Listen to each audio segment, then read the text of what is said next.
Bharat news में आपका स्वागत है। एक मिनट फिर से आता हूँ। एएनआई की जो नीतियां उन्होंने क्रियान्वयन की हैं उसी का फल है कि आज मध्य प्रदेश का एक एक जन जनार्दन असीम बहुमत के साथ मैंने भी जो सोचा था उससे कई गुना ज्यादा आज भाजपा के पक्ष में आया है। मैं मध्य प्रदेश की जनता को अपने दिल की गहराइयों से धन्यवाद अर्पित करना चाहता हूँ। भाव किसी के प्रति नहीं रखता। और जहां तक कांग्रेस की बात है, वो तो लड्डू खरीद रहे थे, कल पोस्टर बधाई के लग गए थे।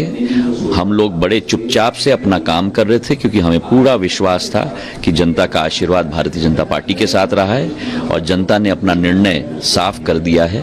और जो लोग कद की बात कर रहे थे, ग्वालियर चंबल संभाग की जनता ने और मध्य प्रदेश की जनता ने उनको अपना कद दिखा दिया है। बाकी 3 राज्यों के परिणाम को कैसे देखते हो? उसमें भी 2 में प्रधानमंत्री जी के नेतृत्व में छत्तीसगढ़ हो, राजस्थान हो, मध्य प्रदेश हो, तीनों राज्यों में प्रचंड बहुमत से भाजपा। देखिए सोहेल जी, मैंने इनके राजनीतिक करियर को काफी फॉलो किया। जब मैं रिपोर्टर पहली बार बना था, उनके पिताजी को मैं फॉलो करता था। बात करने का तरीका, उनकी स्टाइल, उनका स्वभाव बिल्कुल अपने पिताजी पर जाता है और संयम मेंटेन करके बात करते हैं। इस बार जो जिस तरह से हर रैली में 15 मिनट गाली देती थी प्रियंका वाड्रा, हर रैली में हिमानी 15 मिनट सिर्फ इस व्यक्ति को गाली देती थी।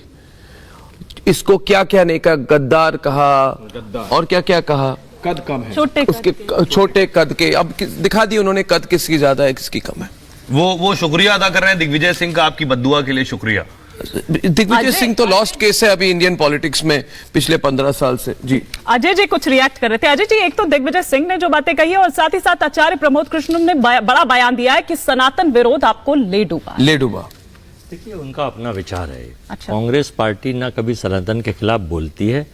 जो बोल रहा है उससे पूछ, जोक ऑफ द डे, जो बोल रहा है वो उससे पूछ नहीं रहे हैं। लेकिन कांग्रेस पार्टी का कोई ना एजेंडा है। लेकिन हाँ, परिस्थिति और वक्त और जो ये चुनाव का एजेंडा हिंदू मुस्लिम मंदिर मस्जिद सनातन और ये करके जो करते हैं, तो कुछ समय के लिए हो सकता है इजराइल के दौरे के बाद ईवीएम के सिस्टम पे आ जाए मामला। कोई इजराइल के दौरे, कमलनाथ जी इस चुनाव में बता रहे थे कि ताला किसने खुलवाया अयोध्या में और हिंदू मुस्लिम कौन कर रहा था। जनाब, ये तो देखिए आप कि मध्य प्रदेश के हालात क्या थे, छत्तीसगढ़ के हालात क्या थे, क्या ये हालात थे और 160 सीट बीजेपी आ गई। हार जीत तो होती रहती है। आपके लिए एक हार जीत विजुअल है, हार जीत तो होती रहती है। जगतगुरु शंकराचार्य ने कह दिया क्या, सनातन स्वीकार कर लो। आप लोगों ने सनातन धर्म पर कुठाराघात किया है। आप बोल रहे हैं कि मोहन लाल कुछ कहने लगे, तो आप जगतगुरु शंकराचार्य का कैटेगरी नहीं करेंगे। दुनिया में जीते हो जनेऊधारी, कोर्ट के ऊपर जनेऊ चुनाव के समय पहनने वाले जनेऊधारी लोग। हाथी की सवारी करने के बाद घोड़े की सवारी एमपी और मंत्रियों को कराई जा रही है। बोलेंगे कि गंगा मैया तो बहता पानी है, कामाख्या देवी में वैसे जाएंगे चुनाव के समय पे, ऐसे बोलेंगे कि कामाख्या देवी का मंदिर कितना गंदा है। आप लोगों का चुनाव क्या करते हैं। रामलला काल्पनिक है, रामलला काल्पनिक है। आप कार सेवकों पर गोली चलवा दो, आप पार्लियामेंट के बाहर साधु संतों पर गोली चलवा दो, ये क्या तरीका है? अजय जी, सनातन का अपमान नहीं चलेगा। एक सेकंड, डीके शिव कुमार कुछ कह रहे हैं और डीके शिव कुमार, ममता जी अजय जी एक सेकंड। ಮುಂಜಾಗ್ರತೆಯಿಂದ ಇದ್ದೇವೆ. ಪ್ರತಿ ಕ್ಷೇತ್ರದಲ್ಲೂ ಕೂಡ ನಮ್ಮ ಕರ್ನಾಟಕ ರಾಜ್ಯದಿಂದ ಮಹಾರಾಷ್ಟ್ರದಿಂದ ಮತ್ತು ಪಕ್ಕದ ಅನೇಕ ರಾಜ್ಯಗಳಿಂದ ಬಂದು ನಮ್ಮ ಮುಖಂಡರುಗಳು ಒಂದೊಂದು ಕ್ಷೇತ್ರದಲ್ಲಿ ಬಹಳ 20-20 ಜನ ಲೀಡರ್ಸ್ ಕೂಡ ಇದ್ದಾರೆ. ಕೂಡಲೇ ಅವರೆಲ್ಲ ಕ್ಯಾಂಡಿಡೇಟ್ಗಳು ಮತ್ತು ನಮ್ಮ बैठे रहो, एक चेयर और लग रही है। आप वॉल्यूम बढ़ाइए ना, वॉल्यूम बढ़ाइए। ಮಾಡ್ತಾ ಇದ್ದೇವೆ. ತೆಲಂಗಾಣ ರಾಜ್ಯದ ಜನತೆಗೆ ನಾನು ಅವ್ರಿಗೆಲ್ಲರೂ ಕೂಡ ನಾನು ಅಭಿನಂದಿಸ್ತೇನೆ.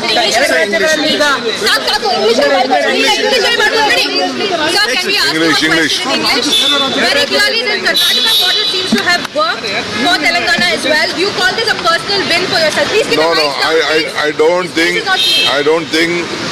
don't want to tell this is a personal win. This is the win of the people of Telangana, people of Mukhtar Abbas Naqvi कुछ बोल रहे हैं, सीधे आपको लिए चलते डीके शिव कुमार को। मुख्तार अब्बास नकवी लाइव है। मुख्तार अब्बास नकवी जी लाइव है। सोहेल एक में नहीं, आप मुख्तार अब्बास नकवी जी से बात कर ले उसके बाद। जी सोहेल नकवी साहब, जो रुझान आ रहे हैं वो आपके लिए अच्छी खबर है, बल्ले बल्ले लेकर आ रहे हैं। हम राजस्थान, छत्तीसगढ़ और मध्य प्रदेश में देख रहे हैं जश्न हो रहा है। सर, ये जीत का क्रेडिट क्या प्रधानमंत्री मोदी को जाता है पूरा पूरा?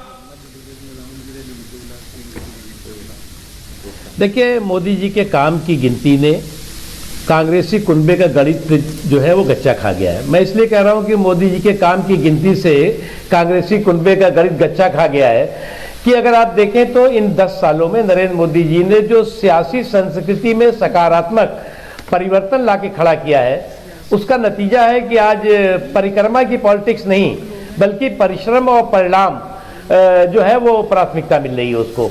और आज जो रिजल्ट आ रहे हैं वो इसी प्रभाव से प्रभावित दिखाई पड़ रहे हैं। लेकिन अनफॉर्चुनेटली कांग्रेस पार्टी जिस निगेटिविटी के साथ, जिस नकारात्मकता के साथ पूरे के पूरे इन चुनावों में भी और इससे पहले के चुनाव में भी रही है, उससे एक ही चीज समझ में आ रही है कि जो पार्टी कभी मुल्क की पार्टी थी वो मोहल्ले की भी महंगी हो जाएगी।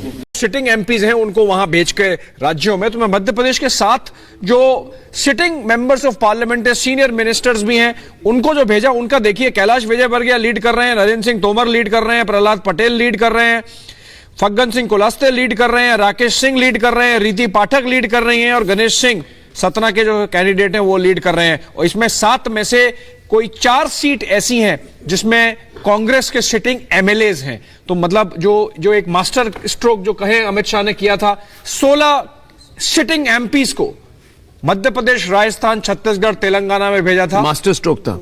वो सभी लगभग अपनी अपनी कॉन्स्टिट्यूएंसीज को बचा पा रहे हैं, लीड कर रहे हैं।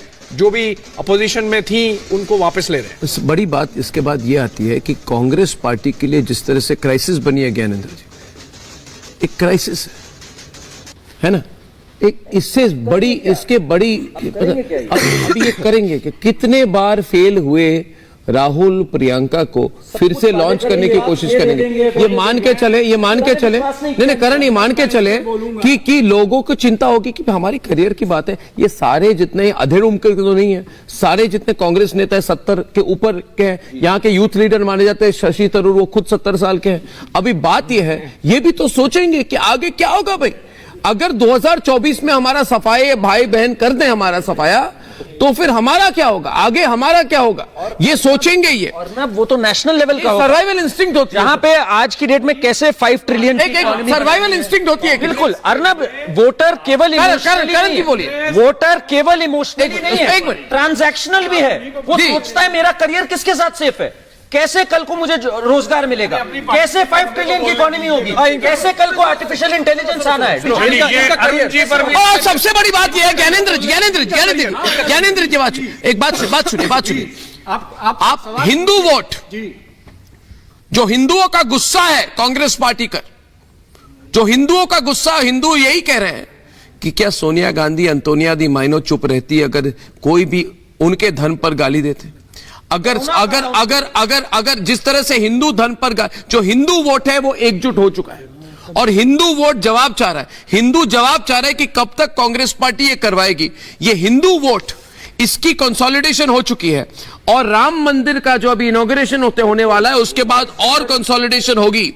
ये सिर्फ मोदी फैक्टर नहीं है, ये हिंदू फैक्टर भी है। डीएमके के साथ अलायंस तोड़ दीजिए। विश्वास नहीं है हिंदुओं का कांग्रेस पार्टी पर विश्वास नहीं हो सकता जी। ये जो आप जो ये हिंदू का एजेंडा नहीं है, सच्चाई है भारत की, देश चला रहे हैं, एजेंडा चला रहे हैं।